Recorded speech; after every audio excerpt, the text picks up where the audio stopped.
Hey, welcome back to the 2025 Mac McCarthy Southeast Regional USLA Lifeguard Championships, folks. And we're in day two, the afternoon session of some top lifeguarding competition. Next up is going to be the 4x100, both men's and women's run relay here on the beach. We have enjoyed some outstanding weather here, Jim, and outstanding camaraderie and competition leading into these last couple of events.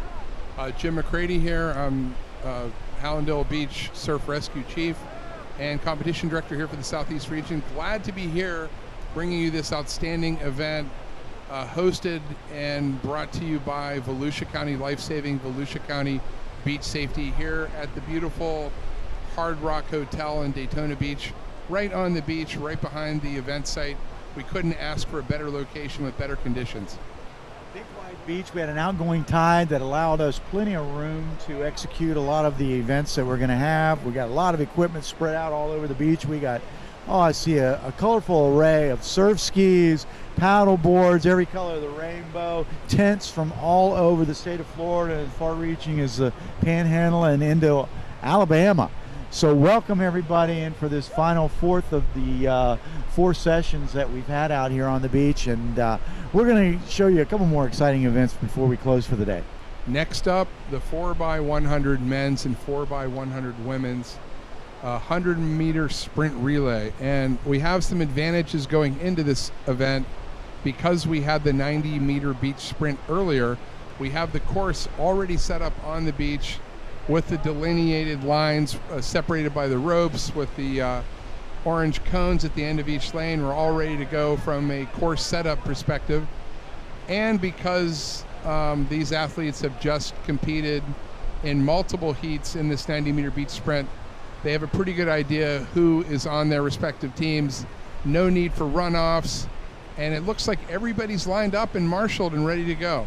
So, Jim, is the tread a little thin, wearing a little thin on some of these runners? Oh, I would imagine if you're, a top flight, especially male beach sprinter, you've already done there were 7 prelims, there were 4 semifinals, and then there was a final, and that's just in the 90-meter beach sprint. And judging from the number of competitors down here on the beach, I would imagine there's going to be a couple heats as this as well, at least 2, maybe 3 heats of open men leading to a final. But we did see some injuries this morning, so maybe not as many competitors in this event as we typically see.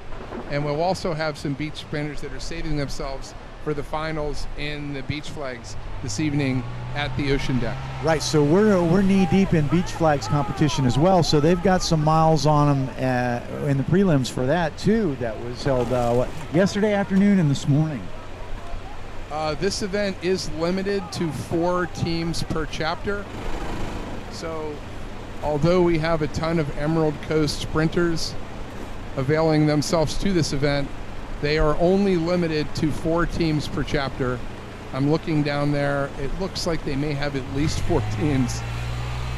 Maybe we can reach out to them and let them know that they're only allowed to have 4 teams. Yeah, the Emerald and White Caps, they really populate these land-based events, and they brought 33 people from the Panhandle, and they're in second place right now overall.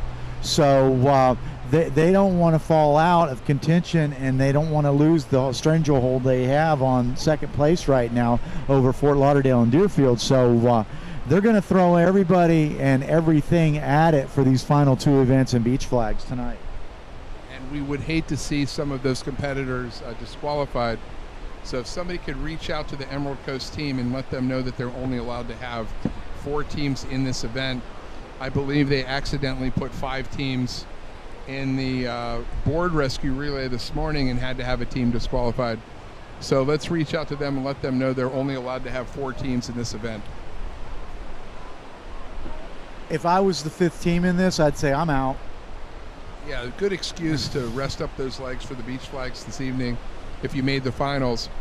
What other events do we have coming up this afternoon? Well, we have the Taplin event after this, which is sort of a medley type of relay with different functioning portions of that event. And then, of course, we have the finals of beach flags at the ocean deck tonight. So what's in it with the Taplin real quick while we're waiting on this? So the Taplin is kind of like your all-star team on your beach. your fastest swimmer, your fastest board paddler, your fastest ski paddler, and your fastest beach sprinter. So you might see some of these people that are lining up right now for the run relay event also competing in the Taplin relay based on their fast running ability. So what is the distance of the run in the Taplin? Not getting off of this event real quick, but how short of a run is that? It's somewhere between 150 and 200 meters. Oh, okay. They start out in the water. I believe they receive a hand slap from the surf ski paddler, and they run up to the beach around a flag. They run the flag line and through the finish line shoot. It's somewhere between, I would say, 100 and 200. If I had to guess, I would say it's about a 150-meter sprint. Okay.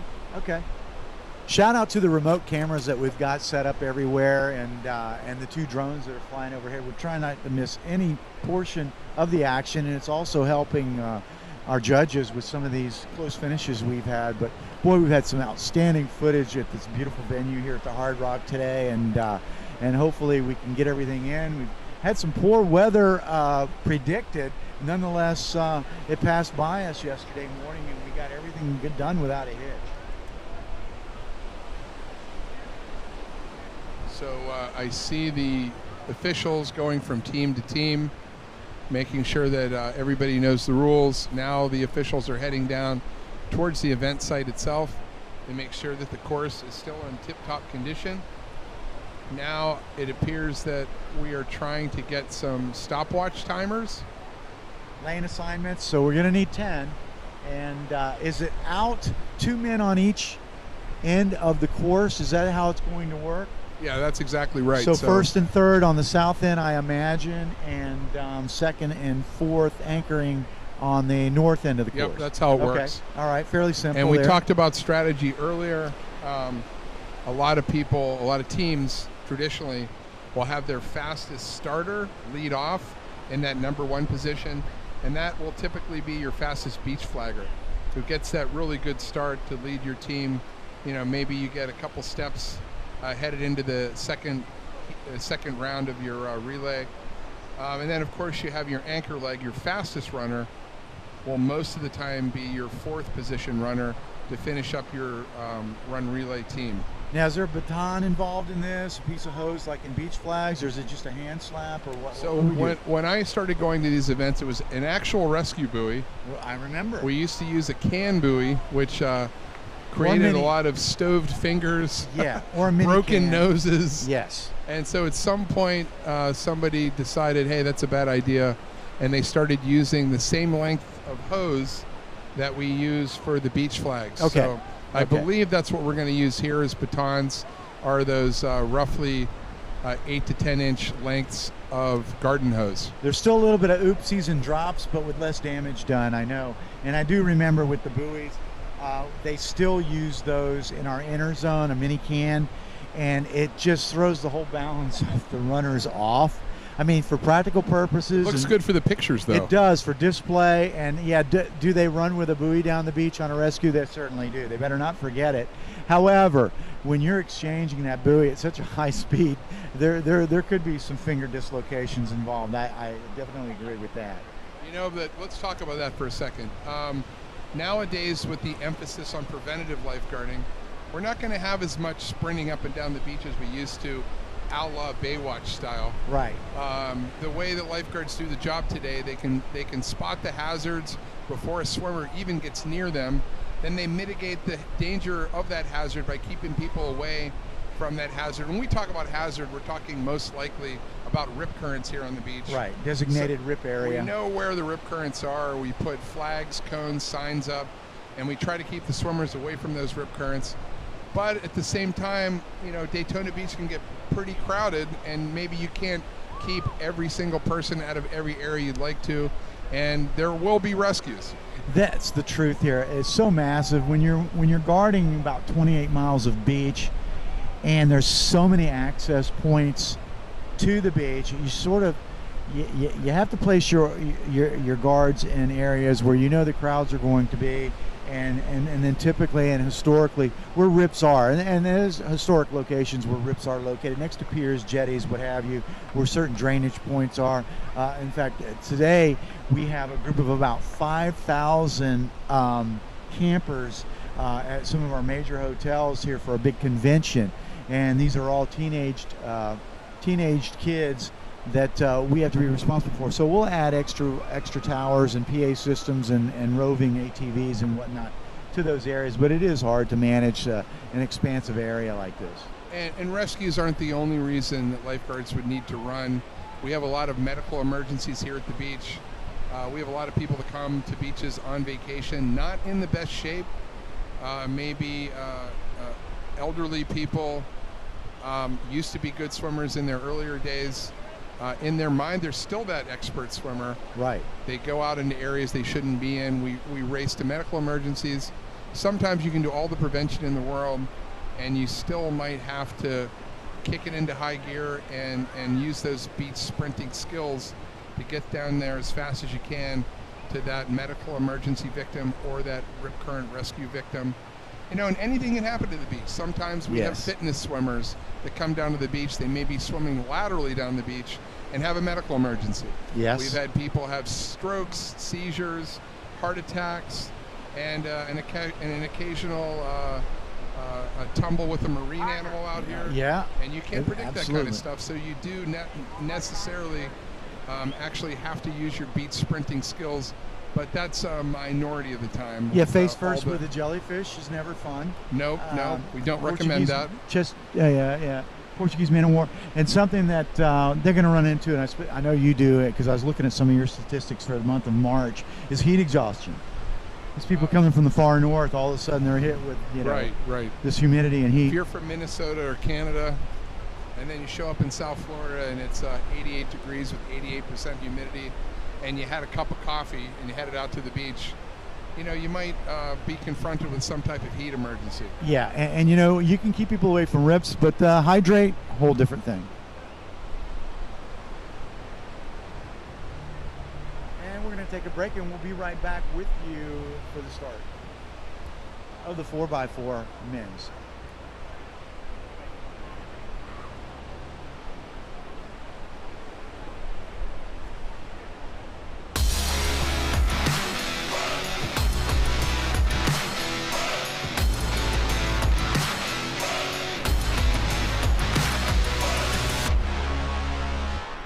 Run relay. This consists of 4 athletes and a 100-meter sprint for each athlete. Athletes 1 and 3 will start on one end of the course. Athletes 2 and 4 on the opposite end of the course. At the announcer start, athlete 1 will race with a baton in hand 100 meters up the course to pass the baton to athlete number 2. Athlete number 2 then races 100 meters down to athlete number 3, passing the baton.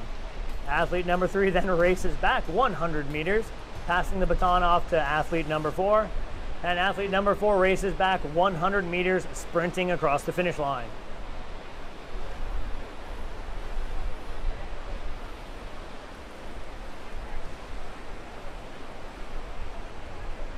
And welcome back to the 2025 James P.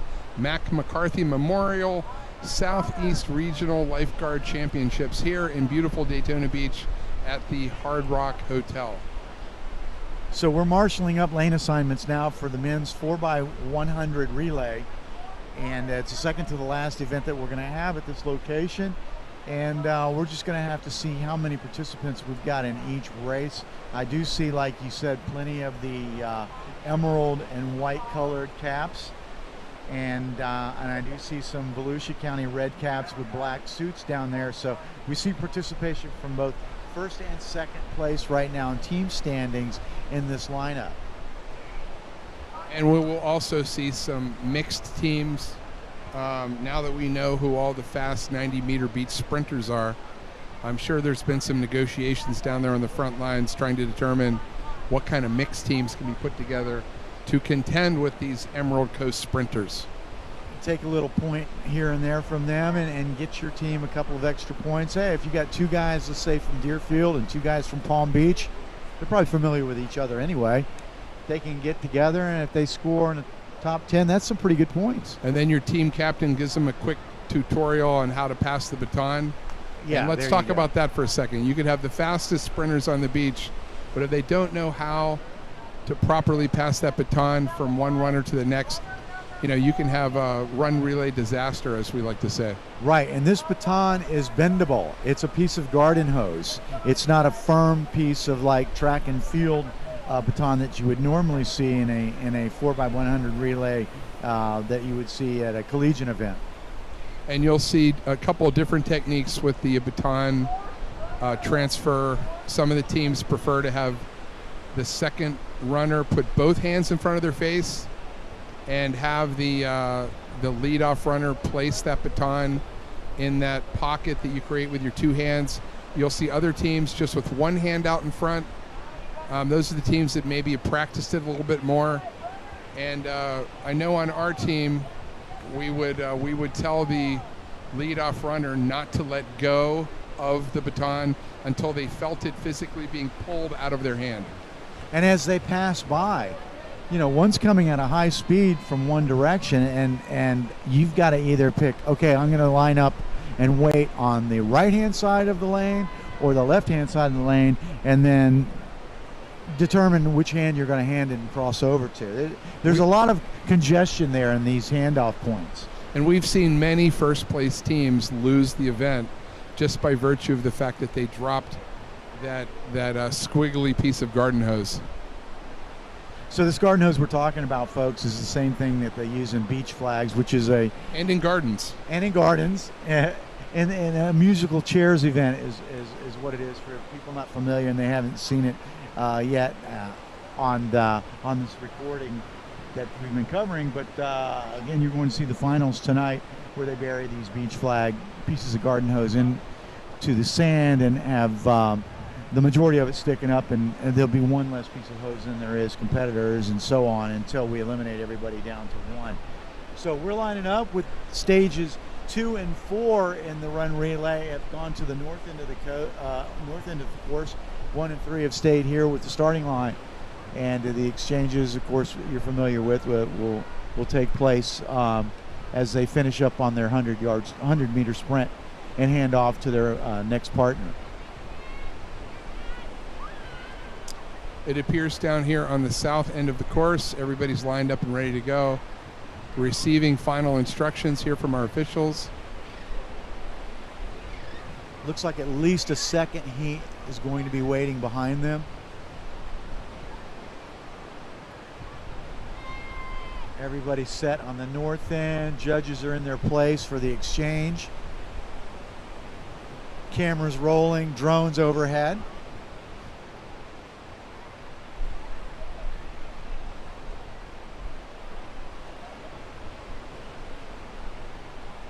Here we go. That's a much better angle. Look how perfect that course is. Shout out to Volusia County for putting together an immaculate run relay course. Beautiful shot from the drone, not inundated with tide. Now that the tide is going out a little bit farther, we have no water on the course. Yeah, in this morning's usage, we did see a little bit of pooling of some leftover high tide down on the northeast corner of the course, but now it's all dried out. And it does not appear that the officials are allowing the third position runner to use their foot as a block for their first place leadoff runner. Oh, I forgot about that. We used to do that in the old days. It doesn't look like that's allowed anymore. Press their foot broadways against the back hind foot starting block. Right. Yeah. Probably for the better. Yeah. Every little advantage, though, they'll think of something, just like NASCAR. They'll think of something, and you got to intervene and go, okay, no, not doing that next time. All right, looks like everybody's lined up. Officials are clearing the course. Stopwatches are being checked. We have our leadoff runners with a piece of hose in hand there, their baton ready to go. See some of the female teams off to the side watching and getting their game plan together as to their order and run. And you'll see all kinds of different outfits in this event. Yes. You'll see the guys with the skin-tight Speedos trying to get that aerodynamic advantage. And you'll see the surfer guys with the long baggies. Just individual preference and comfort, I guess. A little bit of style, a little bit of beach style goes into that regular track equation and as field well. shorts. Yeah, there's a little bit of everything. And they're in the hands of the starters. And they're off. The first leg. Emerald Coast seems to get the head start. Oh, yeah, look at that lead. He was one that was standing out in today's 90-meter dash. And it looks like we have some clean handoffs on those first two teams. No dropsies. And wow, are they going fast. Look at that. We have two teams from Emerald Coast dominating in first and second place. Got a third of Volusia. Heading into the third leg, and they're off. Wow, this is some great footage. Yeah, they brought some movers. Emerald Coast is definitely well, there was some great speedsters. footage. We missed the handoff. Third and final, fourth leg. Here it comes. Emerald Coast 1 and 2. Wow, very closing close the race gap. between first This and is second going to be place. photo. Oh, goodness. Wow, who won that race? I think the lane closest to us by a cap. By a whisker. Yeah. Wow, that was great. And it doesn't appear, other than the first and second place virtual tie, it doesn't look like any of the other places are going to be closely contested. We like to see that. That was some fast running. We don't have instant replay here, but it looked like the lane closest to us, represented by Emerald Coast. I think it was either lane 3 or lane 8, whatever it was, edged his head. He took out on the first leg a big lead, and then it evened up, and then they were neck and neck the whole race, and then it just looked like he reeled in his teammate from another team. And we're still trying to determine whether there's going to be 2 or 3 heats in this event for the men. It appears to only be 2, but I've been wrong before. Maybe 3. It's hard to tell who's in the event and who's there for support. And coaching them up and congratulatory. And in any event, we're still going to be in the dark as far as is this going to be just a timed event for results, or is there going to be a final? I think it'll probably be a combination of those things. I didn't see any popsicle sticks being handed out, so I'm assuming they went with the stopwatch hand times. Okay. And they're, depending on how many heats, they may take the first 3 from each heat, and maybe the top fastest third place time to. But you know what? I think this is also an event that they score to 16 places, so we might have a situation where we go with the top 10 fastest teams, and then 11 through 16 will be handed out based on stopwatch times. Based on stopwatch just times, to save yes. time. Yeah. And I think everybody agrees that's a great format. Nobody wants to race for 11th place in a consolation final. That's true. Sort of loses the fire. Right, especially in after being out in the sun for 8 hours a day, 2 days in a row. It's hard to get that that gumption up to sprint as fast as you can to maybe get an 11th place. Yeah, and risk another injury. Again. Right, absolutely.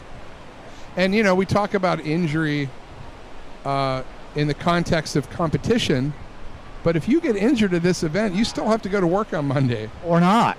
Or not, based on how injured you are at this event. If you're unable to, and it happens. You know, we've had dislocated shoulders in beach flag events within our small competition. Has sidelined some of these competitors out of work for a substantial amount of time. That does happen, but you know, you also see injuries on the job itself. There is a reason that lifeguard agencies around the state of Florida and around the country are pushing for high-risk retirement benefits, and it's just because of exactly what we're talking about. Very hard to stay in a physical career like ocean lifesaving for more than 20 years and still be a top-notch athlete, being able to keep the public safe with those rescue skills on the job 25, 30 years. And, you know, that's what we're talking about here. We love the competition because it allows the competitive athletes, the lifeguards, to keep themselves in shape. It gives them something to train for, some impetus to continue to train and keep in shape. But when we get right down to it, these are not only athletes, they are professional lifesavers that do this for a living. Right. We're not just talking about a knee injury or a shoulder injury. We're talking about sun exposure as well, and which is that long term. Jack, why don't you tell us a little bit about your sun exposure over the years? Of course, I started when I was 16, and I sold suntan lotion on pool decks in the 70s, and of course there was no such thing really. There was sunscreen, but that's not what we were trying to sell. Were using baby oil mixed with carrot juice, I believe. Yeah, it was an accelerator for sure. And even in the earlier parts of our career, now I mean these employees are issued hats, sunscreen, long sleeve shirts with hoodies. I mean it's part of our instructional course that I was actually teaching when I was doing the recruit class is exposure to the sun and other things too. We're talking hepatitis B and needle sticks and what have you that's out there, but long term, and of course we just had in-house skin dermatology examination, but of course I've been exposed to the sun for all of my 67 years, and of course I'd been diagnosed twice with melanoma. Luckily it was grade 0. I went to some of the greatest doctors in the country to deal with it with no after effects, but just to show these kids what you go through when you're enduring something like that. They need to heed on the side of caution. Tan looks good, but boy, I'll tell you, long-term exposure, it takes a toll on you. And I'm not exempt from that either. I've had a number of carcinoma and squamous cell lesions and tumors removed from my body, and always wear my sunscreen every time I'm out in the sun. Right now I've got number 50 over every exposed area, got my sun shirt on, got my hat. And you try and pass that information off to some of the younger ones, and some of them do. They are protecting themselves from it, but then these kids are so busy. I see a lot of burn skin out there today. I see a gentleman walking up now that has a pink bathing suit, and his skin was about the same color. Yes. So that's going to smart come tomorrow morning. I'll give him the number of my dermatologist, my dermatologist was the one that just did the mass screening at our headquarters. But and like we tell them in the recruit class too, I said somebody in this crowd is going to get hurt this year, whether it's on a rescue or what have you. And I said, and somebody's going to be exposed to a traumatic incident, and it always happens. Somebody, either in a surf entrance or surf exit, whether it's during drill and practice or on a rescue or haste, or moving one of these towers, something heavy, moving a jet ski, personal watercraft, something lifting. There's always somebody that's going to get hurt out here, so you got to be careful. So we've talked about physical injury, we've talked about skin cancer. There's an emotional toll that also plays a big role in being an ocean lifesaver for your entire career. You see a lot of stuff that the public doesn't necessarily get to see all the time. You see people injured. You might have done CPR half a dozen times. You might see some traumatic injury through the course of your career, and that leads itself to some emotional scars. And we don't like to talk about that. We're all ocean lifeguard tough, macho male lifeguards out here, but at the same time, you do have some exposure to some traumatic events. And, sometimes some critical incident stress debriefing can help out, go a long way to take some of that weight off your emotional shoulders. Right, which we have available. We have a house chaplain as well. But yeah, when you're 17, 18 years old and you get exposed to a traumatic call like that, it does take its toll on. Some of them bounce back differently than others, but we try and prepare them for it as well as you can. But that's what we're here for. If there weren't bad things happening once in a while, they wouldn't have a need for us. And you could have all the physical skills to be the best lifeguard on the beach. You could be the fastest swimmer, fastest runner. You could have done all of the lifeguarding classes, all the CPR classes, but you never really know if you're truly cut out to be an ocean lifeguard until you have been confronted with some truly traumatic situations. And then you know whether you're in the right job or not. Right, and you got to circle the wagons with your co-workers and work through it together. And then again, this family concept that we've had throughout these other beach patrols that we're here with today that's where the big helping hand comes. Because it's happened to all of us, and you help them get through it and find the fun things of the career. All right, it looks like we got men going again. This is heat 2 of 3. the open. This is heat 3. I do believe so. Okay. I see some Fort Lauderdale runners down there in the lane closest to the water. I see Marlon there. I see getting some instruction there from Alice Henley. Right. I'm not sure who the yellow stripe beanie with the red sides are, but I'm not I sure. believe that might be Clearwater. Yeah. It's a West Coast of Florida team, if not Sarasota. It's Clearwater. Nevertheless, they're on the starting line too, getting instructions.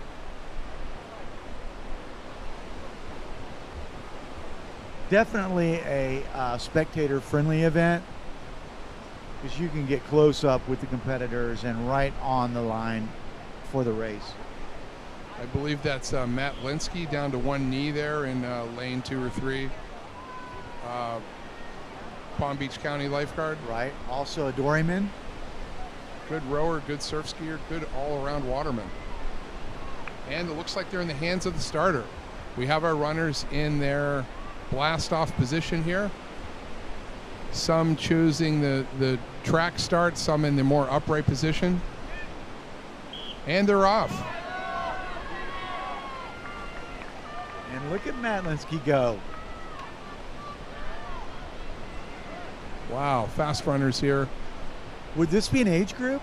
This is open. Open, I would Open think. only. I would think so, but Although we do have some age group competitors in here. yeah, yes, Just we because do. you're over 30 doesn't mean you're a fast runner.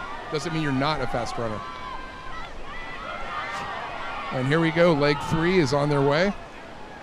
It looks like we had a baton drop there. Oh no, I see Mark Rodriguez with a Team And B Volusia. Our lead runner actually has shoes on in the run relay. Most of these runners here are in bare feet. First pair of shoes I've seen today. And this looks like it's going to be easy to call. First, second, third, and fourth, pretty far apart. There's 5th, 6th, 7th. This will be an easy one for the officials. We like to see that. Yeah, that was a clean race. There's plenty of room. It looked like Deputy Chief Aaron Jenkins anchored Team B Volusia that brought in a 4th, I think. Hey, good for him. Everybody's getting involved. Tammy Malfers, our chief, was in her events today, so why not the Deputy Chief as well? And now we have another round of prelims for the men's open 400, 4x100 meter run relay. And the ladies are getting loosened up and stretching in the staging area too, so we still have an exciting group to go in these ladies teams relays. Of course, legs 1 and 3 are making their way back to the starting line after their run to the north end of the course. I see Sergeant Mark Rodriguez from Volusia coming in and getting congratulatory high fives from some of his Volusia teammates. Baker Pinciero also. Okay, we're going to take a break here and we'll be right back and close out the 4x100, both men's and then women's run relays coming back. We'll be right back.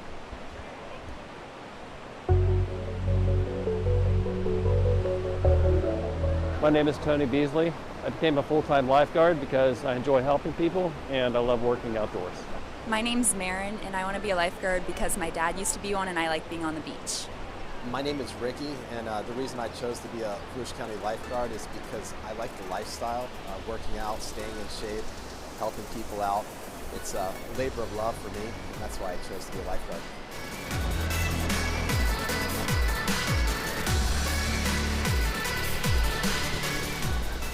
If you're not relaxing with your toes in the sand and a drink in your hand, then all we can say is we wish you were here at the Ocean Deck. Whether you're dining with the family upstairs or partying in the sand downstairs, at Ocean Deck we serve up a delicious menu, unbeatable drink specials, and the best live entertainment on the beach. Visit oceandeck.com to see the menu and events. So come.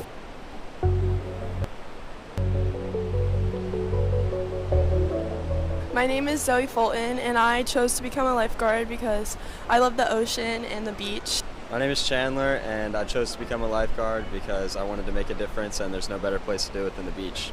My name's Aurora, and I became a lifeguard because my mom used to work here, and I have great family ties throughout this.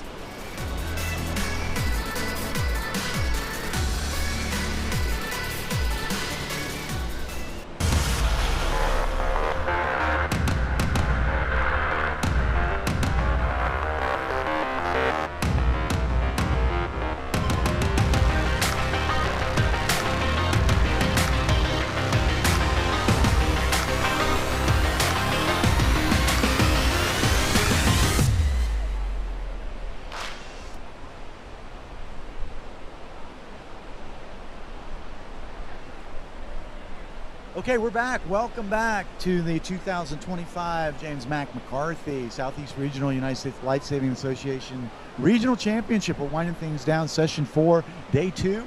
We're into the 4x100 run relays. Looks like we have the ladies staging now at the starting line.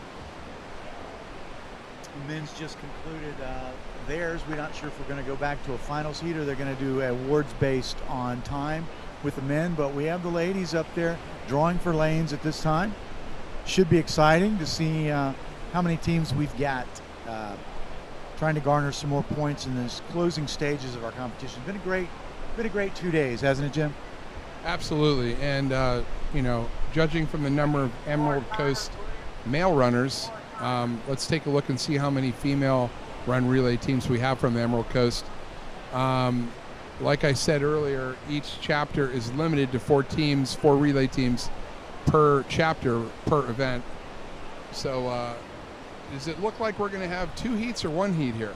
It may be 2. I'm seeing a lot of red beanies, but I'm also seeing red beanies by Volusia's male team kind of circling around the starting line. I think once they split these teams up and have 2 at each end, we'll have a better idea of how many run teams we have here. I think we have at least 10. Yeah, from this angle, it doesn't look like we may. Actually, it doesn't even look like there's a team in that last lane, so we might only have 9 teams here. Let me see. Good. 1. And I don't mean that in a bad way, but we're on a time schedule here, folks, and we've got to keep things moving along. We have the Taplin relay coming up after. It's going to take a little while to assemble those team members as well and get their course outlined. So staying on schedule is important. So we got the marshaling being done right now with our officials out on the course, and then of course once they get instructions, we're going to split the team up, and their first and third runner will stay here at the starting line. Their second and anchor portion of their team will go down to the north end of the course for the baton exchanges. So we're going to get through this momentarily, and we're just waiting on the officials at this point, and of course they're checking stopwatches, they're checking the course to make sure everything's fair for everybody. I see head official Don May headed down lane by lane, making sure that we have stopwatch officials in each lane, making sure that we have 4 runners in each lane, making sure that everybody has received all the instruction. And of course they'll use the same baton exchange type. They'll use the section of garden hose and exchange it in between each leg.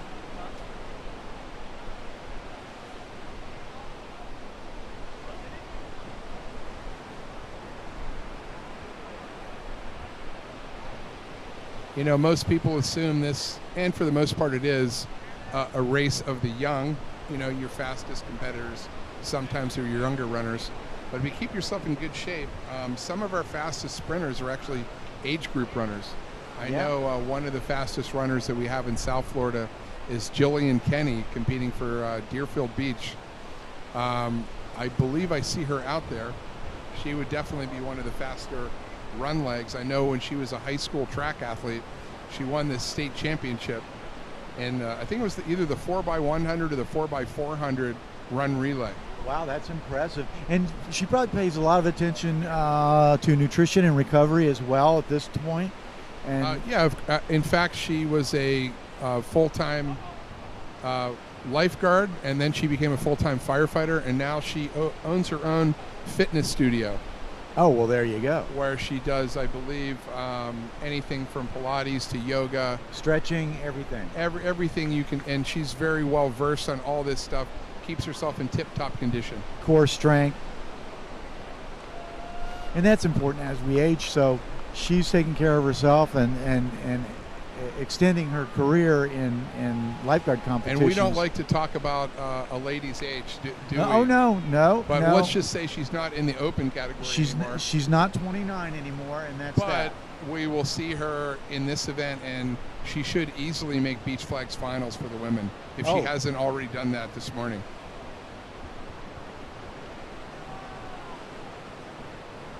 That's impressive. Okay, so they've sent the other half of each team down to the north end of the course.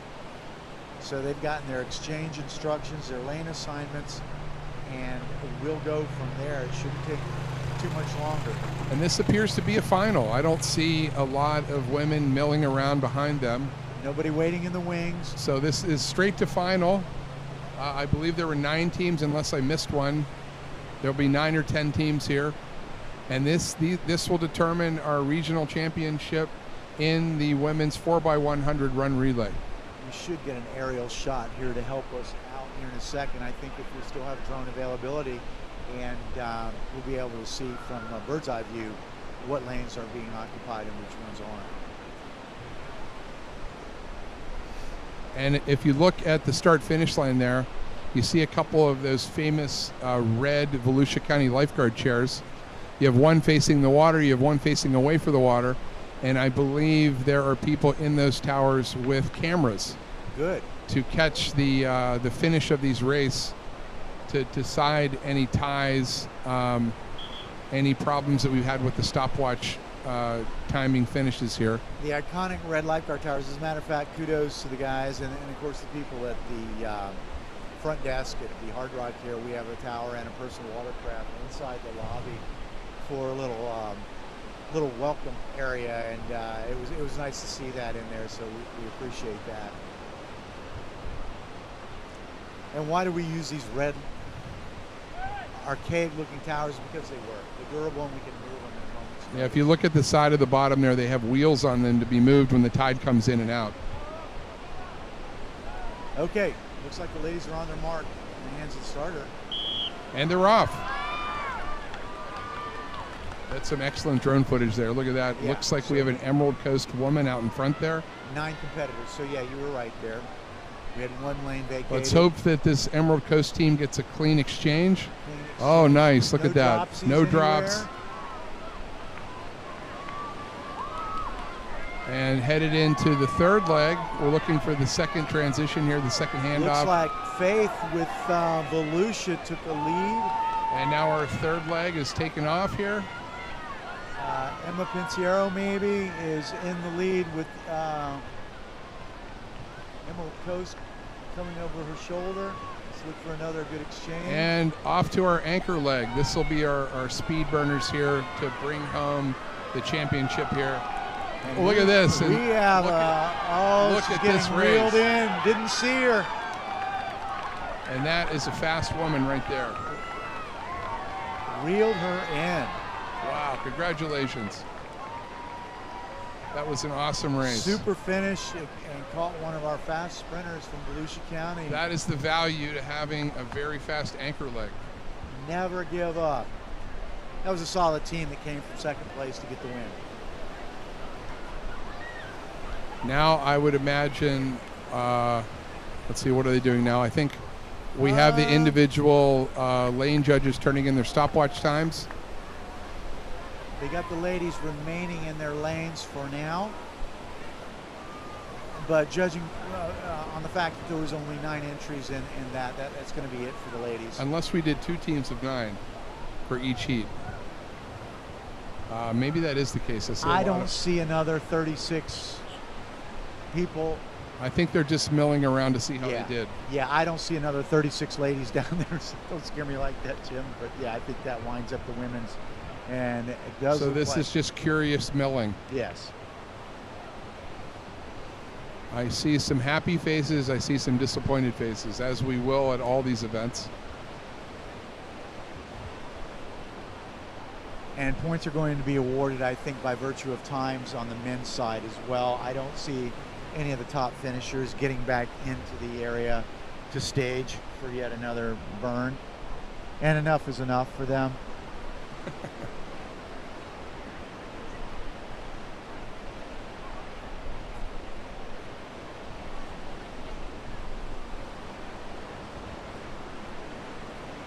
And after this is all decided, this will move us into our final event here at this venue, this location behind the Hard Rock in Daytona Beach. It's going to be the Taplin Relay. And of course, Joe Wags will be making the announcement, the call for those entries here right as soon as they get these times in for the 4x100 ladies.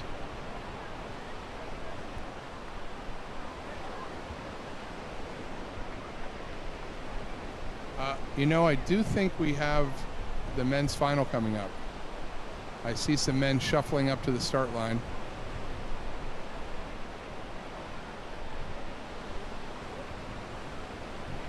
Yeah, I do. Yep, sort of. There we go. We're marshaling now for our men's final in the 4x100 run relay.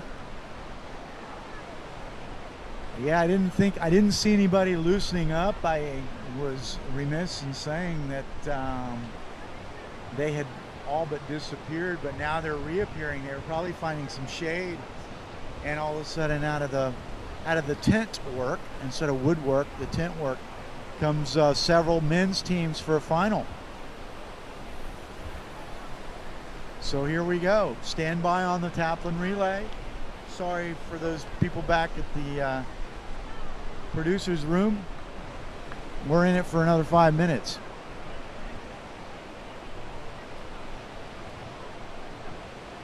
Because I see some Emerald Coast people reappearing.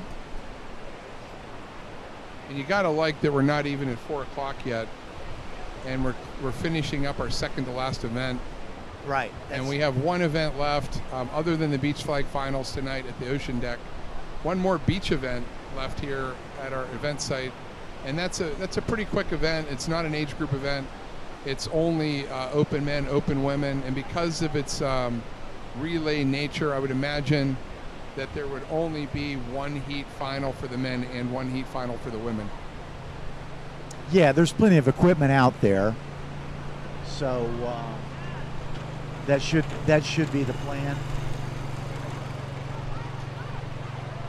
But yeah, they're definitely, Joe Wags and the staff down on the beach are marshaling this final heat for men's. So yeah, I think that's going to be the story. I'm going to take this moment to thank these officials once again, starting with Don May, our head official. We've mentioned before, this is his 25th year as our head official in the Southeast Region Lifeguard Championships here. And then the person that does more than anything here is Joe Wagenhals. I believe she's been doing this event for probably close to 20 years in some capacity. And then as we go down, we have Eric Bebchek, former Southeast Regional Competition Director, coming out of retirement to help us with this event. We have my lovely girlfriend Genevieve Dunlap helping out as an official for her 4th year. We appreciate her help. We have Helena Koshnevis. She's from the Breakers Resort Hotel. The only, I believe, the only 5-star, 5-diamond resort hotel in Florida. We have a great relationship with the Breakers. They allow me to teach my Lifeguard Training Officer Academy every December there. Oh, wow. That time of year, the rooms go for about $2,000 a room. Oh, good. I drove by there before. But if you're in my class, you get to have a room for the paltry price of $199 a night. Oh, wow. So it's a unique experience to be able to stay in those rooms for that relatively cheap price. We get lifeguard training officer candidates from all around the country. We've done it now at the Breakers. I think we're coming up on 20 years there. Well, that's the best kept secret I've ever heard. Fantastic. We've had some Volusia County lifeguards I know you have come through our academy over the years. I know you have it, and it's a great academy. I've seen some of it mentioned on social media too. I've seen some video and some photos. Yeah, I love looks putting pretty it thorough. on. Everybody has a great time. And let's get back to our officials. We also have Joe Ethan Phillips coming all the way from Gulf Shores, Alabama. that can be about a 10-hour trip. Maybe, I would say maybe closer to 8 if you're coming to Daytona Beach, but they have come down to regionals in farther South Florida where it is a 10, 11-hour trip. And they're all in. They're all in on Absolutely. this. And that's so good to see. So good to see that they're affiliated with us here. Now, I got a question for you.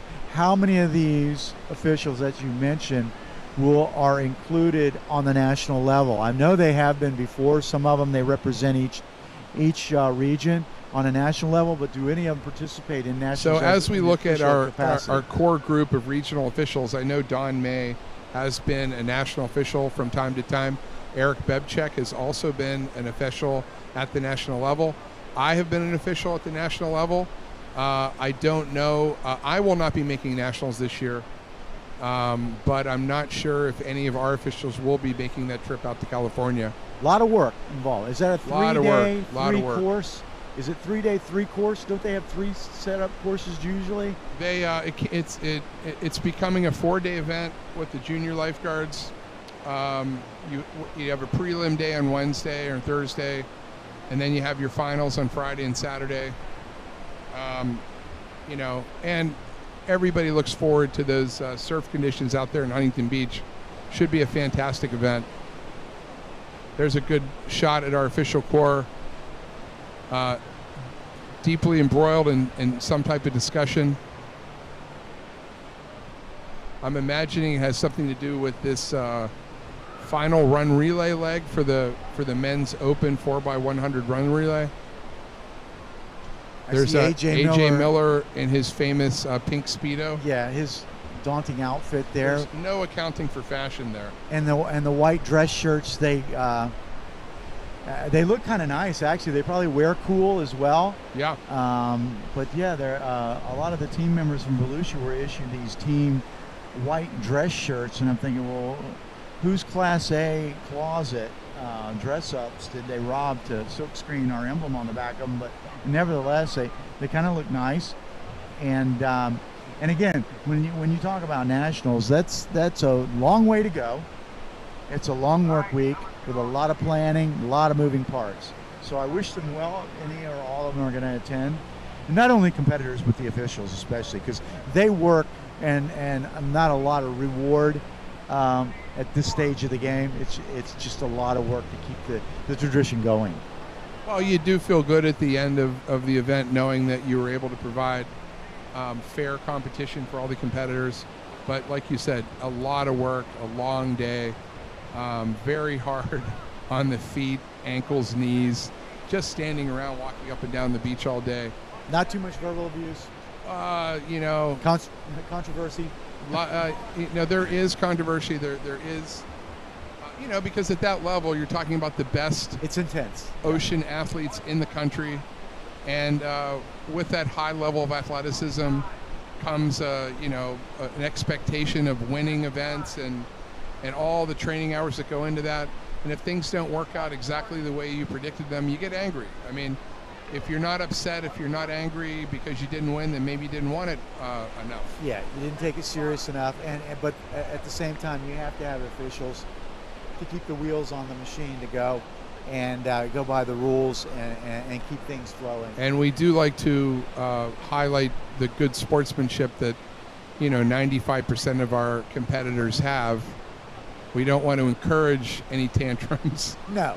I'm just saying it is understandable at times when you put all this time into training and things don't go the way you thought they would, and there's some understandable grief, maybe even a little anger that goes along with that. And 30 minutes after the final event and the cold beverage, let bygones be bygones. Oh, we'll absolutely. See you next year. The same competitor that you may have shot a stink eye at during the competition, you might give him a hug after the competition. And a big grin.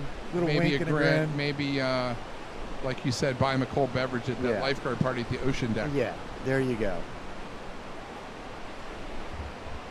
Especially beach flags. It remind me of the intensity. Oh, yeah. That's down and dirty, literally. Right. Yeah, if you've been doing beach flags long enough, you know that you've come up with a mouthful of sand, an earful of sand, your eyes, every every orifice basically. And fighting for a flag, hand in hand with somebody Elbows else. being thrown, knees being thrown, just a tough event. But a lot of people consider it a showcase event. That's why we save it to last. That's why we like to have it under the lights at our Ocean Deck Lifeguard party later on. I can't wait to see that. They got to get names, I think, from each roster for each respective team on the entry list. So it looks like scorekeeper is going lane to lane to double check the names and numbers of the, because you don't want any illegal substitutions, right? You want the original 4. There's not allowed swapping out, right? You have to check those arm numbers to make sure that the people on your team are the same people that made it there in the prelims. Like, for instance, in the Olympics, on a 4x100 swim relay team, they substitute throughout the week out of 6, from what I understand, and then all 6 are eligible for that medal, but the 4 that got you through prelims might not be on the, all 4 might not be in the finals. Yeah, that sounds way too confusing for this lifeguard It does event. for me, too. Jack, I'd like you to keep that idea to yourself. I know. and it was confusing for me until I started paying attention a little bit more to the Olympics, and then they started throwing that out there. Right. And I'm like, oh, wait a minute, the same 4 don't have to go all week long? So, yeah, that's top secret. We're not going there here. So we have our teams in their respective lanes. All their arm numbers are being recorded. Of course, now we go to the each lane has a stopwatch check. Yep, sending 2 and 4 of the legs off to the north end of the course. So we're getting closer here, folks. Getting closer. Hurry up, fellas. Loosen up and jog. Get yourself loose. Get your hams and knees loose. Been a lot of standing around.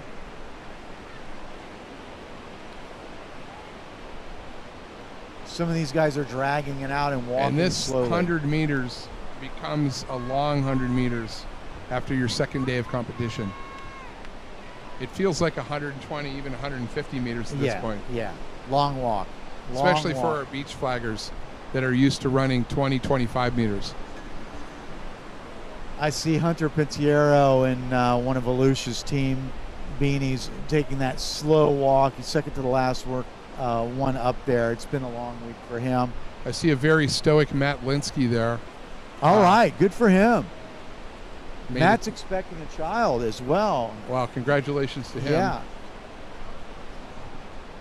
Him and Hallie are expecting, I think, in October, going to make over-the-moon grandparents with Gwen and Scott Peterson. And what an athlete she is, huh? Yes. The whole family, the Peterson family. Yes. I remember competing against Dad. Yeah. Hallie, not so long ago, maybe a month and a half ago, competed in a relay swim around Key West. Wow. I know, it was impressive. I was watching them. Her dad had the escort boat, him and Matt. And, yeah, there she was. I've done that swim. I've done that relay swim. Yeah, that is a long, hot swim. So what I saw was half was with the current and half was against. It's all about where your leg is in respect to that island. We have a lifeguard race that we put on every October, the Pete Satorsky Key West Classic, where we circumnavigate that island. And the more times you do it, the better you get at navigating that course. There's all kinds of little secret strategies that you pick up the more times you go around that island. But of course, of all the ways to go around that island, swimming is the hardest. Yes. I've done it more times in a rowboat than in a surf ski. I've only swam it twice on a relay team. Long, hot swim, let me tell you. And the water temperature is way up there, and there's no way of getting around going against the current one way or another. No, and it's very shallow in parts, and your hand is reaching down, touching some of the grossest bottom. Ooh. I know exactly what you're talking about. Yeah. The grass and soft. Right. It's almost bottom. like mud at some points. Yes. And now they're lined up, it looks like. Everybody's in their starting position. We have some of our runners down in their track start position. Some of our other runners have opted to stand up and lean on that front leg. I would be leaning on the tower in shade right now. At this. It's a good, you can obviously tell the people that had a track background. If you're used to running out of the blocks, you're going to try to simulate that on this start. And they're off. Wow, look at these guys go. I see 3 emerald and white beanies in this final. And we have our first handoff. And we have our second runners on their way. Very clean. Emerald Coast in the lead with first and second again. Wow, dead heat between the Emerald Coast teams. Clean and handoff. We have our third leg headed down the beach. Again, first and second place, Emerald Coast. And our anchor legs are taking off here. Clean exchange for the leaders. And again, Emerald Coast in first and second place. It doesn't appear we're going to have any place changes like we did in the ladies' final. No contention. Everybody's through clean. Nice finish, nice clean race. The 2025 champions in the Southeast region, the James P. McCarthy Southeast Regional Championship in the 4x100 meter women's and men's run relay is now in the books. If you want to check those results on your own to see how your favorite lifeguard did, please go to ser.lifeguardregionals.com. Again, ser.lifeguardregionals.com. Or volusia.org. And then you can also Google both of those little icons and find it on YouTube. It's all over the place, folks. Tell your friends. The more exposure we can garner, the better it's going to be for life-saving all around. If you want to look at this footage again, like Jack said, go to YouTube, hit that little hourglass, type in Volusia Beaches, and you'll see all the links come up. Now we're going to break and give some much-deserved accolades to our supporters.